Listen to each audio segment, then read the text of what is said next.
દોસ્તો, આજે આમ આદમી પાર્ટી તરફથી ઉજવણી ચાલી રહી છે અને ઉજવણી એ વાતની છે કે પંજાબની અંદર લોકલ બોડી ઇલેક્શન્સ થયા અને એ જે લોકલ બોડી ઇલેક્શન્સ થયા એ લોકલ બોડી ઇલેક્શન્સમાં આમ આદમી પાર્ટીની બહુ જ જોરદાર જીત થઈ છે. લગભગ 70% જેટલી સીટો પર આમ આદમી પાર્ટી પંજાબમાં વિજયી બની છે અને એના ઘણા બધા કારણ છે. ત્યાં મોહલ્લા ક્લિનિક 1000 મોહલ્લા ક્લિનિક ચાલુ છે. 19,000 કિલોમીટરની સારી એવી સડક બની રહી છે.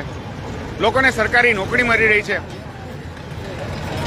ડ્રગની વિરુદ્ધ યુદ્ધ ચાલી રહ્યું છે. 25,000 જેટલા લોકોને જેલમાં પૂરવામાં આવ્યા છે નશાનો કારોબાર કરવા માટે. આવા તો અનેક કામો થઈ રહ્યા છે. પણ દોસ્તો, તમને મારે એક કામ ખાસ કહેવું છે જે આપણે ગુજરાતના લોકોએ પણ ખાસ ધ્યાનથી સાંભળવા જેવું છે. દોસ્તો, તમે ક્યારે એવું સાંભળ્યું છે કે ક્યાંય ટોલ ટેક્સ બંધ થયો હોય? આવું ક્યાંય સાંભળ્યું છે? ક્યાંય ટોલ નાકું બન્યું હોય અને પછી બંધ થયું એવું તમે સાંભળ્યું છે? ગુજરાતમાં તો તમે એવું હજી સાંભળ્યું હશે કે નવા ટોલ નાકા બન્યા, રસ્તા તૂટેલા હોય તોય ટોલ ચાલુ રહ્યા, રસ્તાની કિંમતના 5 ગણા પૈસા નીકળી ગયા હોય તો પણ ટોલ ઉઘરાવવાનું ચાલુ રહ્યું હોય. આવું આપણે ગુજરાતમાં જોઈએ છીએ. ગુજરાતની અંદર ઠેક ઠેકાણે તૂટેલા રસ્તાઓની ઉપર કેટલો બધો ટોલ આપણે લોકો ચૂકવીએ છીએ. આવું આપણે ગુજરાતમાં જોઈએ છીએ. પણ દોસ્તો, પંજાબની અંદર ભગવંત માન સરકારે ટોલ પ્લાઝા બંધ કરવાનું કામ કર્યું છે. લગભગ સમજો કે 10 થી વધારે, ચલો આંકડો કંઈક 16 કે 18 જેટલો હતો, 10 થી વધારે ટોલ પ્લાઝા પંજાબમાં બંધ કરવામાં આવ્યા છે.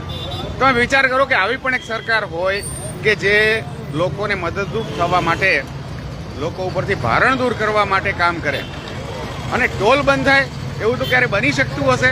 પણ પંજાબમાં સચ્ચાઈ છે.